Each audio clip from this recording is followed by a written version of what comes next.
What we're covering today is becoming more emotionally intelligent. What I want to do is share with you some of the ways that I use emotional intelligence in business and how I teach people to become more emotionally intelligent in business. So emotional intelligence can be described as the ability to monitor your own and others' feelings and emotions and use this information to guide your thoughts and actions. Leaders with high emotional intelligence know themselves. That's one of the first things about EI. You're very self-aware. They can effectively self-regulate, which is sometimes known as self-management, and self-motivate through difficult and uncertain times. So the thing about having high emotional intelligence is not for when things are going well. Anyone can be cool when things are going well. It's when you get the pressure on, and where this fits with neuro-linguistic programming. And I'm actually doing a talk at the NLP International Conference about how we can connect NLP skills to the emotional intelligence framework. Those of you who are members of the NLP Business Circle Club, there's a masterclass on that. There's a recording of the masterclass on that. We did that just a few weeks ago. So lots of people talk about emotional intelligence, but there's NLP skills that can teach emotional intelligence. So we sort of ask the question, so how do you do that? So there's many other NLP skills that can help with that. Emotional intelligence helps create psychological safety. Connecting with staff or people you work with through empathy can foster increased engagement, because that's a big problem we have in business is employee engagement. This in turn improves focus and productivity. So we have the 5 competencies of emotional intelligence. The first one is self-awareness. Self-awareness is for you to understand your strengths and weaknesses and really notice how you come across to others. Because it's all very well to think you're self-aware, but what I've discovered in the many years I've been working in business, the majority of leaders don't have a clue of the impact they have on other people. So when you're developing your self-awareness, it's developing how are you coming across to others? How are you making other people feel? And that can come from voice tone, it can come from body posture, and it can come from the language you use. We actually do a technique in NLP called perceptual perceptions. And the perceptual perception technique covers 3 of the components of NLP. And that's something that we can look at another date. But it's interesting when people can really objectively and honestly look at yourself. And this also with self-awareness comes self-acceptance. And I know we were talking about that a few weeks ago when we were talking about imposter syndrome. When you've got self-acceptance, you might not like everything about yourself. And that's good.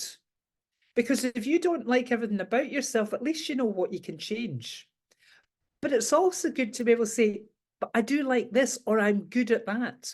So that it's balancing how you can say what you're good at against something maybe that you struggle with. Then we have self-management, the ability to appropriately control your emotions that drive your behavior in difficult situations and think before you act.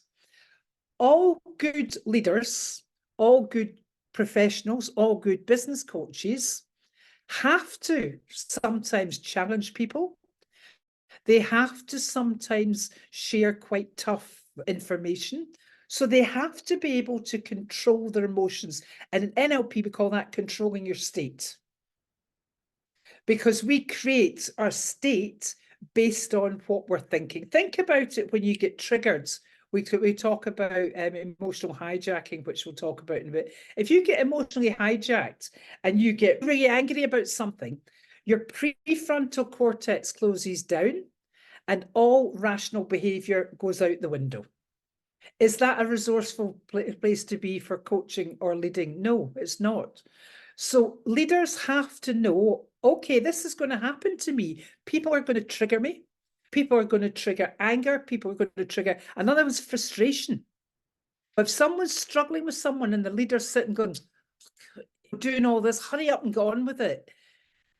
That is not emotionally intelligent. So you have to be aware of your gestures. You have to be aware of your voice tone, and you have to be aware of the type of words you're using. So there's a lot goes into how you can become self-aware. Sorry, how you can manage your state, sorry.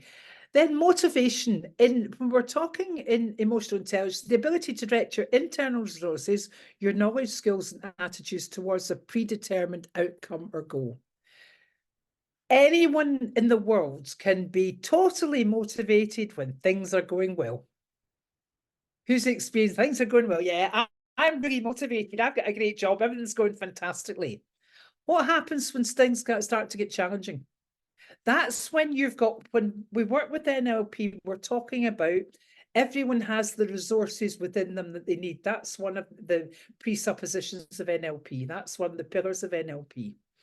So how do you motivate yourself when things get tough? I don't want you to answer that at the moment. I just want you to think about that. How do you do that? How do you get up out your bed in the morning if you're the only one motivating? Everyone else is moaning, everyone's saying it's impossible. I mean, there's people come in this group that have got their own business. How do you keep going to grow your business when everyone tells you you're an absolute idiot to be opening a business? So it's understanding all these scenarios are going on, but it's asking yourself, how am I doing this? There's no right or wrong way to do it. It's start to become aware. How do I actually keep myself going? How do I keep myself motivated? And then we're looking at empathy, the ability to understand other people's strengths and weaknesses, the strengths and weaknesses of other people, their internal motivations, drive and preferences, and consider their needs and viewpoints. From a business perspective and from a business coaching perspective, you have to know what drives and motivates the people you're leading or coaching. We've just finished a 2-day leadership development program today, and it was interesting that a couple of people actually shared the fact that they're not clear on how some of their team members motivate themselves because they hadn't thought about it before. That's not wrong. That's not bad. Just somebody thought, I'd never actually thought to ask someone how they motivate themselves. So it's interesting to find out how people are motivated, and then being able to, the empathetic part is to understand. When you can understand the different way that someone motivates themselves to you, that's you being empathetic, because they might not be motivating themselves in the same way you do, but that doesn't make their way wrong. And seeing things from someone else's eyes. Now, we don't know what's going on in other people's world unless you ask them. You don't know what's going on in the majority of people you're working with, what's actually going on in their life, because very few people will share everything that's going on in their life. What's it like in a family when there's a brand new baby comes into the family? What's it like in a family if there's a baby that's sick? What's it like looking after elderly parents? What's it like if there's someone going through an illness or someone going through bereavement? These are all sorts of things that can affect people, and you have to be empathetic and understand how that can be affected. Not just get on with it. Maybe you can just get on with it, but lots of people can't. So it's taking the time to really get to know people and get to know what makes them tick and consider their needs and viewpoints. And then the last competency is social skills, the ability to establish, maintain, and develop relationships and communicate effectively to get what you want whilst respecting the rights of other people. And one of the ways we do this with neuro-linguistic programming is we build rapport. We build rapport with people. We listen to what people are saying. We ask very focused meta-model questions. So that's helping us to get into someone else's inside world. Now, when you build rapport, does everyone know what rapport is? Rapport is when you're connected. Someone feels that you're like them. It doesn't mean they necessarily have to like you, but you've got something in common. And they feel a connection with you. They feel an affinity with you. They just feel there's something connects there. And when you have that connection, the magical thing that happens is people will give you unsolicited information. So people will actually give you information that you've not asked for, which is phenomenal when you're working in any business environment. If you're in a sales environment, a coaching environment, a leading and managing environment, when someone starts telling you stuff, you go, I would have never have known that. They let you in. They let you in. So that that's part of the social skills, to be able to adapt to other people, to be able to respect the map of the world, the individual perspective of other people. So let's look in a little bit more detail about what each one, some of the things that you can look out for each one. So self-awareness, be honest with yourself. Those, I know there's a couple of people who haven't been on here before. Please feel free to take photographs of the slides. There's no handouts comes with this. But what we've got, so that these are tips on how to develop all these competencies. So the first one's being honest with yourself. And that sometimes is tough. Sometimes you've got to say, am I being absolutely honest? Because there's a lot of self-delusion goes along with people. Accept who you are. I mentioned some of these earlier, but this is in a point, and I'll let you know when the slides finish so you take a photograph. Accept who you are. Awareness of how you come across to others. I would say in my many years of business, I've only come across a couple of really evil people. And if you're in the presence of someone who's really evil, believe me, it's a very uncomfortable feeling. However, there's a lot of people who have a reputation in business for being nasty, being horrible. The majority of people who have that reputation don't have a clue about the impact they have on other people. And when you bring that to their attention, they become absolutely amazed that I didn't mean I was coming across like that. They maybe weren't aware that they had this tone of voice that was absolutely patronizing as soon as someone said something, or they cut through what someone was saying. All these things that stop connections. So these are the things that are useful to sometimes reflect on a situation, say, how did I come across to others? How does someone see me? How is someone hearing me? A good way to do this is situations like this. Get yourself recorded, being live and listening to how you come across. Know what you do well. Put your hand up and say, yeah, do that well. And know what needs to change. So if you want to take a photograph of that slide, feel free. Okay. And then the next one is self-management. So know what you want to achieve. You cannot manage yourself if you don't know what you're looking to achieve. So the first thing we're looking to is making sure that you're able to have a very well-formed outcomes and know exactly what you want to achieve. And then we have control your emotions and be adaptable.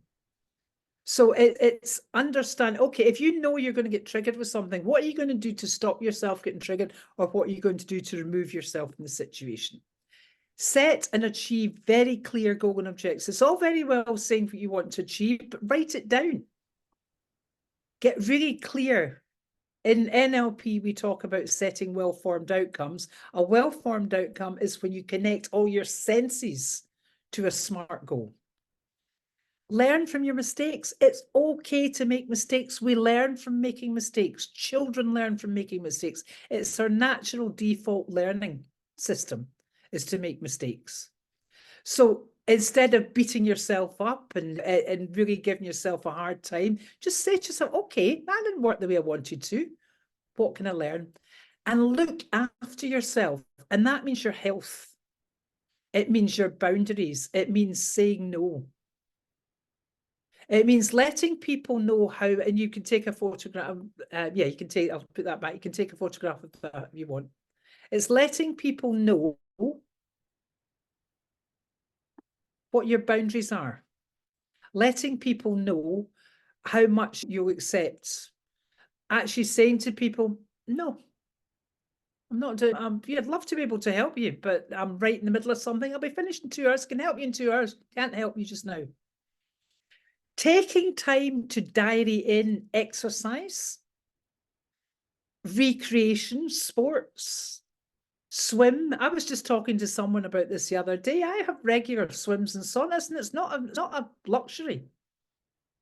It's not. I don't consider my health club membership as a luxury. It's a necessity, because it's a downtime for me and actually balances out everything that's happening. So it's asking yourself, what am I doing to look after myself? Because if you don't look after yourself, no one else will. And then motivation. Know what motivates you. Because when things are tough, you've got to actually be able to say, so how do I get motivated here? What motivates me? What's going to motivate me to get this? And it's really good to notice this when you're really motivated. So by asking yourself in the times you are motivated, okay, what is it about this that's motivating me? Some people, and when we're working motivation, again in NLP, we'll look at meta programs. Is someone being motivated towards something or away from something? If you're coaching someone that's motivated towards something, you're talking about goals, you're talking about targets, you're talking about rewards. If you're motivating someone that's moving away from, that person is motivated by moving away from the pain that will happen if they don't achieve something. So you have to remind them of what will happen if they don't achieve it. Two completely different ways of motivating. So it's getting to know, and I know I'm very much an away from. I'm motivated very much away from. I tell myself this: if I don't do this, will happen. If I don't do that, will happen. Understand how you get things done. Find your strategies of how you do stuff. Take time to understand how you get things done. Recognizing the resources you draw on that keeps you going when things get tough. When things get tough for me, I need my sleep and I need my time out. That's when I need saunas more than ever. And I also need to exercise. I need to get into an exercise class. I need to get in a gym class. That keeps me going. That gives me because sometimes you've got to do something physical to get a bit of space in your head to get through something that's tough. And remember, when we're working with NLP, the question we're always asked is, how do you do that? So that's why with emotional intelligence, by turning all these different competencies, say, okay, so how do I do that? How am I already doing? Because you're already doing it. It's becoming consciously aware. So considering empathy, considering things from the perspective of others, just taking the time to see things from a different point of view. That can be huge. And a really cool way to do this, I haven't done this for ages, but one of the NLP trainings we used to do in person, we used to get people to lie on the floor. Think about a problem from the perspective of lying on the floor. Think of a problem from the perspective of standing on a table. So physically getting people to move into different, it was done as a game, but actually it's changing the way you're thinking. Think of going to a conference, especially if it's a conference or training that's on for a few days. Everyone goes in and they all get their territory. That's called a chair. And that becomes their territory. And my goodness, if you try and sit in that person's territory that's holding on to their territory, and that person will sit in the same place the whole way through the training. Every training I do in person, I get people to move to every break we have, or maybe every day, depending on what we're working, we get people moving. Because sitting in a different part of the room helps you process information in a different way. People who tend to come up to the front of a training, the front row, tend to think they want detail. They tend to want high detail. People who go to the back of the room tend to want big picture. It's so fun when you turn it on them. When you all of a sudden, the people at the back of the room, they're in the front of the room. I did it once where I had people in chairs and I started the training. I said, just turn your chair around. And the people who thought they were in the back row, all of a sudden were in the front row, the people in the front row. I had about 50 people ready to kill me until it all settled down. But everyone came back and said they had a brilliant training from that. So again, it's looking at, this is going into considering things from other perspective of others. Know what is possible for others to do or not. This is huge for business coaching and business leadership. Just because someone's been on a training course doesn't mean they know how to do something. Stop assuming. Actually ask someone, do you know how to do that? Are you comfortable doing that? Are you okay doing that? Because there's nothing worse than that someone assumes someone knows something and then puts that person into a very embarrassed situation. Recognize and develop the potential in others they may not see in themselves. Who here is doing what they do? Put your hand up. If you're doing what you do because someone saw something in you that you didn't see in yourself. Okay. If you've got no camera, just put the wee thumbs up sign. Okay. So what happens very often, people see things. There's things we might take for granted that everybody does, but actually it's a special talent you've got. Or you might be doing something and you don't really think, oh, so what with that? You don't realize the value of that, but someone spotted that in you. So when we're working with empathy with others, letting people know what you're seeing in them, that is huge. And then help others develop and grow. The old system of leading, the command and control system of leading, which is disappearing, thank goodness, modern business practices now, 21st century business practice, 2024 business practices are all about developing and growing people. That's how you keep people, helping them develop. And especially people that are coming out of schools and coming out of universities now, they want to feel really connected. They want to feel part of what's going on. And then the social skills, listen purposely to others, really take time to listen. And we do focus listening techniques. Find similarities with others and notice how people are responding to you. Find whatever similarities you have to share. Be aware of your and others' body language and non-verbal communication. So learn to read a room. Learn to read how other people are responding to you and how you can start to match that way. And share your experience or knowledge, because people really appreciate people that share their experience and knowledge. And then the last bit here, we've got emotional hijacking. Nobody can get into your brain or get into your body and start releasing chemicals that keep you angry. Okay? However, people can trigger your anger. So the first thing you do is understand you know these people that have been angry for 20 years? Yeah, okay. These people that have been angry for 20 years, they're the ones that are keeping themselves angry. They're actually keeping themselves there. So think about how you're keeping anger, but rather than blaming, they made me do it, the cause effect, they make me angry. No, they don't. They trigger anger in you, but you keep yourself angry. So the first thing you do is claim it. Say to yourself, I'm angry. Actually claim your anger. The second thing is name it. Develop your emotional vocabulary. Emotions have a subtle difference. The more different emotions you can recognize, the easier they are to name. It's completely different to be slightly annoyed to be incandescent with rage. If you can learn, and this is fabulous, those of you who've got kids, if you can learn a huge vocabulary, really expand your vocabulary around emotions so you can name the emotion you're feeling. The minute you name the emotion you're feeling, what happens with the brain is that tames the emotions. The next part is tame it. And then once you've tamed it, aim it. Emotion is only an energy. In what direction do you aim to, do you want to aim that energy? Exercising, finishing a report, starting a project, etc. Who knows or recognizes the fact that I'm sure as a kid you used to come in, your mum was angry and she was cleaning the kitchen? Who does that themselves? If I get angry, I start cleaning. Why are you cleaning? Because you're trying to get this energy out. So just tell yourself, I've now got this incredible source of energy. What am I going to do with it? Okay, so enough from me. I'm going to put you into breakout rooms. Those of you who are here for the first time, we do 7 minutes in the breakout room, doing 7 minutes tonight. Fingers crossed, my hotspot on my phone is keeping us going, which I'm absolutely fantastic.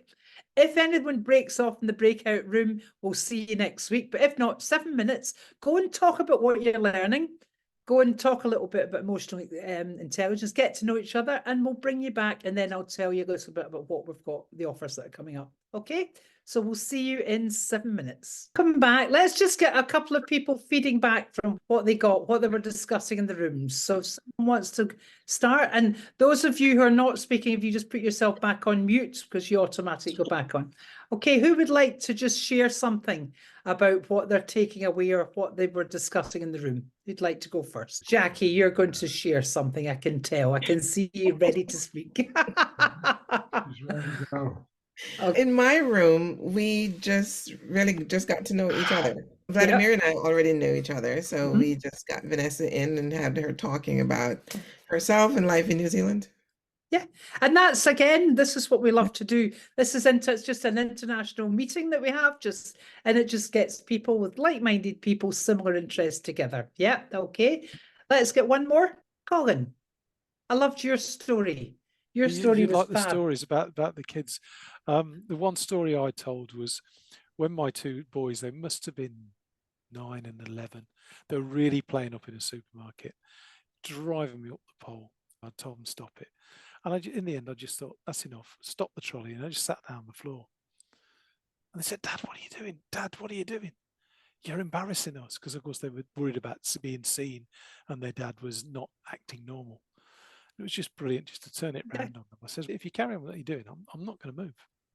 And that's actually a pattern break. We call that in NLP a pattern break. You do something completely unexpected with someone, and you know, behavior, whatever behavior is going on, just changes. That's a lovely example. Yeah. Thank you, Colin.